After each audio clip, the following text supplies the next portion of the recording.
Hello বন্ধুরা, তোমরা সবাই কেমন আছো? আশা করি তোমরা সবাই ভালো আছো।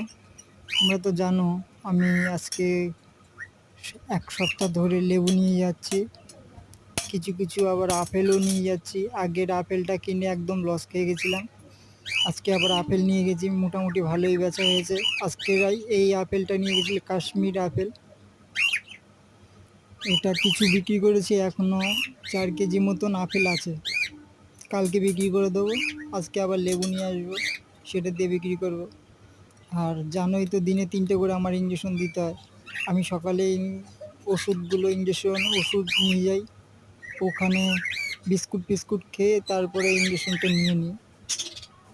ওষুধগুলোও খাই, ইঞ্জেকশন মাথায়ও প্রবলেম আছে, এর জন্য মাথার ওষুধটাও খাই, যদি বাই চান্স কিছু হয়ে যায় আর কি। এর জন্য আধার কার্ড একটা জেরক্স সাথে রেখে দিই। আর ওখানকার দাদাগুলো খুব ভালো।